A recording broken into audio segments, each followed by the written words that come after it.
Hello दोस्तों, मेरे channel में आपका स्वागत है। आज मैं एक्सप्लेन करूंगा एक साइकोलॉजिकल हॉरर मूवी को जिसका नाम है द फ्री फॉल। ये मूवी 2021 में रिलीज हुई थी और इस मूवी में एक्सोर्सिज्म के कंसेप्ट को बिल्कुल अलग तरह से दिखाया गया है जो आपको बहुत पसंद आएगा। तो चलिए अब बिना किसी देरी के सीधा चलते हैं वीडियो की तरफ।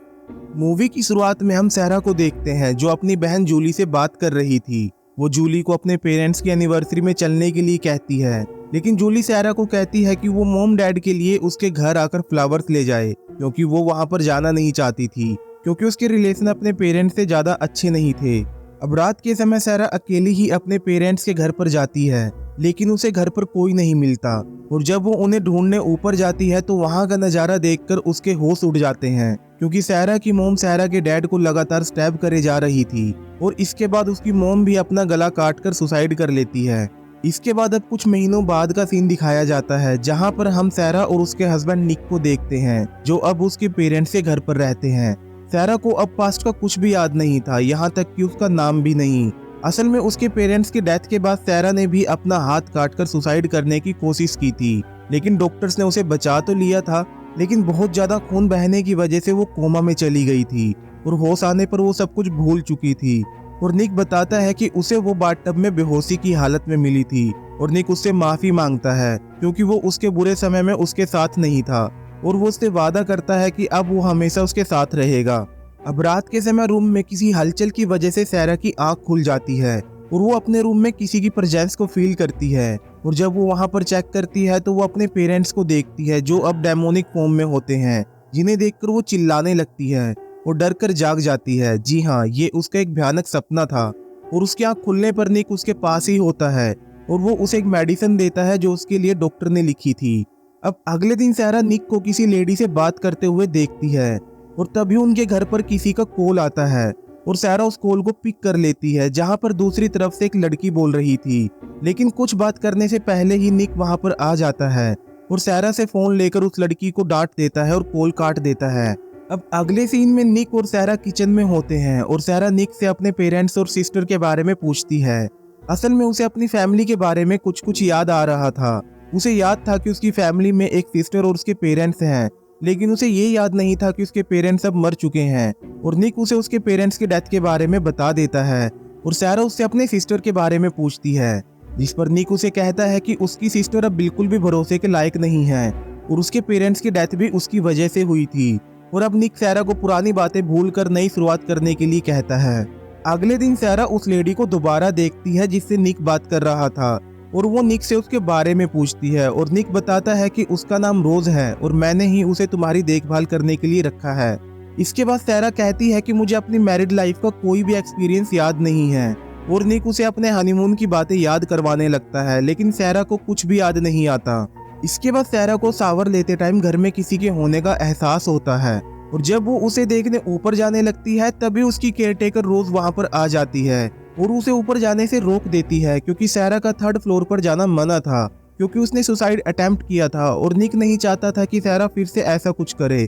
इसी वजह से सहरा को छत पर जाना अलाउड नहीं था और रोज उस डोर को लॉक कर देती है जहां से छत पर जाने का रास्ता था। अब सहरा रोज से क्लॉक के बारे में पूछती है और रोज यहाँ पर उसे साफ मना कर देती है कि यहाँ पर कोई क्लॉक नहीं है। तो सहरा उसे कहती है कि उसने कई बार क्लॉक की आवाज सुनी है, जिस पर रोज कहती है कि शायद ये उसका वहम होगा। अब रोज निक के पास जाती है और उसे कहती है कि तुमने कहा था कि मैं तुम्हें बाथटब में मिली थी, लेकिन इस घर में तो कोई भी बाथटब नहीं है।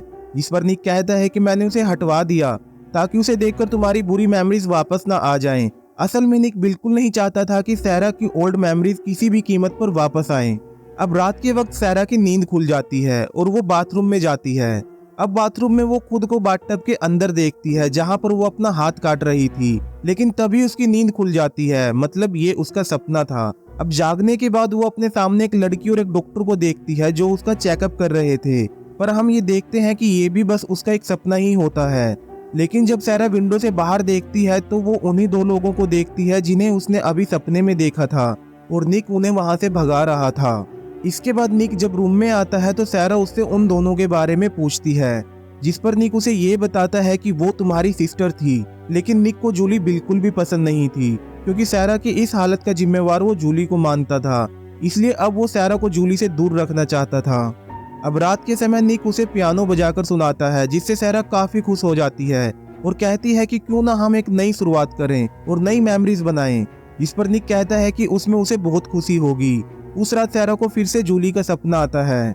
अगली सुबह निक सारा से कहता है कि क्यों ना वो यहाँ पर एक छोटी सी डिनर पार्टी रखें, जिसमें उसके दोस्त भी आएंगे, जिनसे मिलकर वो भी अच्छा फील करेगी। इसके बाद जब सारा गार्डन में होती है तभी वहाँ पर रोज आती है, जिसके हाथ में एक भारी सी बकेट थी। और जब सारा उसकी मदद करने जाती है तो रोज बहुत ही रूड बिहेव करते हुए सारा से हेल्प लेने से मना कर देती है, जिससे सारा को बहुत बुरा लगता है और वो वहाँ से चली जाती है और सीधा निक के पास आती है और उसे रोज के बिहेवियर के बारे में बताती है। जिस पर निक उससे कहता है कि रोज तुम्हारी केयर टेकर है, ना कि तुम्हारी मदर, इसलिए अगर नेक्स्ट टाइम वो तुम्हारे साथ बदतमीजी से बात करे तो तुम भी उससे बदतमीजी से बात करना। और वो जानबूझकर सारा को गुस्सा दिलाने की कोशिश करने लगता है और उससे बदतमीजी से बात करने लगता है, जिससे सारा को गुस्सा आ जाता है और वो निक को एक थप्पड़ मार देती है। अब रात के समय सारा नींद से उठकर नीचे जाने लगती है, जहाँ पर वो रोज को देखती है, जिसे देखकर ऐसा लग रहा था जैसे वो किसी से इंटीमेट हो रही हो, लेकिन वो अकेली थी। तभी वहाँ पर निक आ जाता है और निक और सारा वहाँ पर इंटीमेट होने लगते हैं। यहाँ पर सारा के हाथ से खून बह रहा था, जिसे निक पूरी तरह से इग्नोर कर देता है और हम देखते हैं कि रोज भी छुपकर उन दोनों को देख रही थी। अगली सुबह सारा को घर के डोर पर खटखटाने की आवाज आती है और जब वो बाहर देखती है तो वहाँ पर टॉम नाम का एक आदमी खड़ा था, जो कहता है कि वो उसकी बहन का दोस्त है और जूली को सारा की बहुत चिंता है, इसलिए वो यहाँ पर उसकी हेल्प करने आया है। फिर वो सारा से कहता है कि कभी कभी हम पूरी तरह से खो जाते हैं और हमें ये तक नहीं लगता कि हमें मदद की जरूरत है। फिर वो सारा को एक चाबी देते हुए कहता है कि अपने अंदर की आवाज को सुनो, वही तुम्हें यहाँ से निकलने का सही रास्ता दिखाएगी। लेकिन जैसे ही सारा वो चाबी लेने के लिए हाथ आगे बढ़ाती है तभी निक वहाँ पर आ जाता है और उसी समय टॉम भी वहाँ से गायब हो जाता है। वो निक को टॉम के बारे में बताती है, लेकिन निक उसे कहता है कि वहाँ पर वो अकेली खड़ी थी, पर सारा कहती है कि उसने वहाँ पर टॉम को देखा था और निक उससे कहता है कि ये सब सिर्फ उसका वहम है और वो फिर से सारा को अपनी बातों में उलझा लेता है। इसके बाद वो उसे एक रेड ड्रेस देता है और कहता है कि ये ड्रेस वो कल रात डिनर पार्टी में पहने। इसके बाद सारा को फिर से एक नाइटमेयर आता है, जिसमें अपने पेरेंट्स और अपनी सिस्टर को देखती है। यहाँ पर एक बात ये भी थी कि वो अपने हर सपने में वो खुद को भी बाथटब से बाहर आते हुए देखा करती थी और उसके हाथों से खून बहता होता था। इसके बाद हम सारा को एक स्टोर में देखते हैं, जहाँ पर उसे अपनी फैमिली की एक तस्वीर मिलती है और साथ में उसे वहाँ पर एक किताब भी मिलती है, जिसमें उसे की मिलती है, जिसे सारा उठा लेती है। और तभी वहाँ पर टॉम आ जाता है, जो उसका गला दबाते हुए कहता है कि पहचानो तुम कौन हो। और इतने में निक उसे जगा देता है और हम ये देखते हैं कि ये भी उसका एक बुरा सपना था और निक उसे शांत करता है। लेकिन सारा नीचे उसी की को पड़ा हुआ देखती है, जिसे टॉम उसे देना चाहता था, और वो उसे उठा लेती है।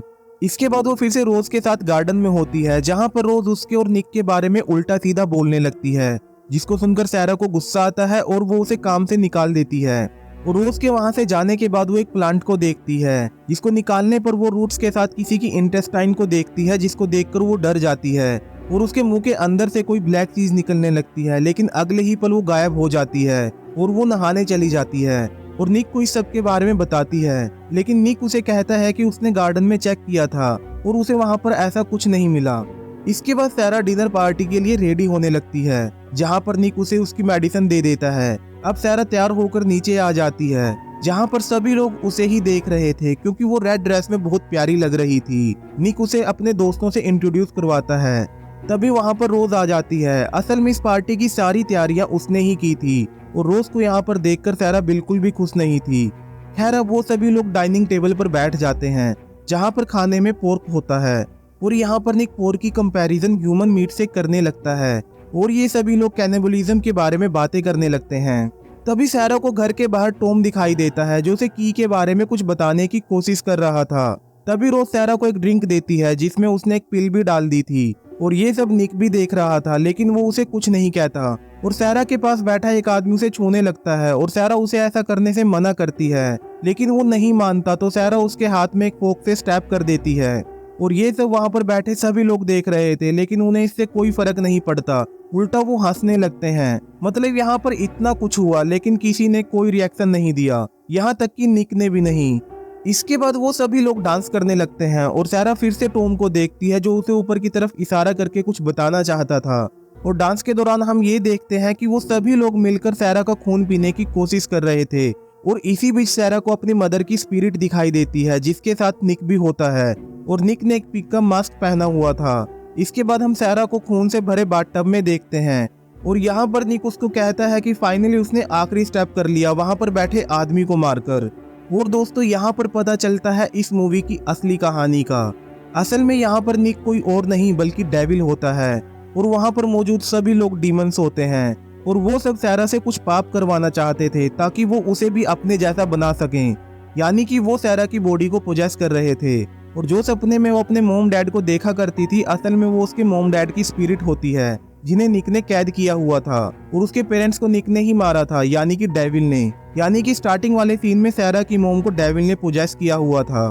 इसके बाद सैरा निक से बचकर रूम में आ जाती है और दरवाजा बंद कर लेती है और निक वहां आकर फिर से सैरा को अपनी बातों में फंसाने की कोशिश करता है। लेकिन तभी टॉम वहां पर आ जाता है और निक के सर पर एक होली क्रॉस रख देता है जिससे निक जलने लगता है और चिल्लाते हुए नीचे गिर जाता है। और टॉम सैरा को चाबी लेकर वहां से भागने के लिए कहता है और यहाँ पर टॉम कोई और नहीं बल्कि एक प्रीस्ट होता है। अब सैरा चाबी लेकर उसी दरवाजे पर जाती है जहाँ पर रोज ने उसे जाने से मना किया था और जैसे ही सैरा दरवाजे के दूसरी तरफ जाती है तो हमें पता चलता है कि अब तक सैरा एक डीमन डायमेंशन में जी रही थी। यानी कि अपने ही दिमाग में उसने एक दुनिया बना ली थी जो कि किसी और ने नहीं बल्कि डेविल ने उसे दिखाई थी और वो डोर असल दुनिया में आने का रास्ता था। और सैरा उसको ओपन करके रोशनी की तरफ बढ़ने लगती है जहाँ रास्ते में उसे बहुत सारे डीमंस मिलते हैं लेकिन वो उनसे बचती हुई आगे बढ़ने लगती है। अब सैरा एक लाइब्रेरी में पहुंचती है जहां पर निक आकर उसे अपनी बातों में फिर से फंसाने की कोशिश करने लगता है। लेकिन तभी उसे वहां टॉम दिखाई देता है जो उसे नीचे आने के लिए बोल रहा था। तभी सैरा को पुरानी बातें याद आने लगती हैं जब उसकी मोम ने उसके डैड को मारकर अपनी जान ले ली थी और यहाँ पर उसे पता चलता है कि उसकी मोम से ये सब निक ने करवाया था यानी कि डेविल ने। तभी टॉम निक के फेस पर होली वाटर डालता है जिससे निक का फेस जलने लगता है और इसी बीच सैरा नीचे कूद जाती है जहां पर हम जूली और टॉम को देखते हैं जो कि सैरा का एक्सोर्सिज्म कर रहे थे। यानी कि अब तक की पूरी कहानी सैरा के दिमाग में चल रही थी जिसे डेविल ने ही बनाया था और जो कुछ वो सपने में देखा करती थी वो असल दुनिया थी। खैर अब नीचे आते ही सैरा को असल दुनिया में होश आ जाता है और टॉम डेविल से उसका शरीर छोड़ने के लिए कहता है और डेविल उसका शरीर छोड़ देता है और सैरा अब पूरी तरह से असली दुनिया में आ जाती है। इसके बाद टॉम कहता है कि फिलहाल तो उसका एक्सोर्सिज्म सक्सेसफुल हो गया है लेकिन उन दोनों को अपना ख्याल रखना होगा और इसके बाद वो वहां से चला जाता है। अब सब कुछ नॉर्मल लग रहा था लेकिन तभी जूली सैरा से वैसे ही बात करने लगती है जैसे कि निक किया करता था। मतलब डेविल ने अब जूली को पोजेस कर लिया है। असल में एक्सोर्सिज्म के दौरान जूली ने अपनी बहन को बचाने के लिए खुद को डेविल को ऑफर कर दिया था और इसी के साथ ये मूवी यहीं पर खत्म हो जाती है। तो दोस्तों ये थी द फ्री फॉल मूवी की कहानी। उम्मीद करता हूँ आपको पसंद आई होगी। अगर पसंद आई है तो वीडियो को लाइक करें और साथ ही साथ चैनल को सब्सक्राइब करना और बेल आइकन को दबाना बिल्कुल ना भूलें। तो चलिए मिलते हैं अगली वीडियो में एक नई कहानी के साथ। तब तक के लिए बाय बाय।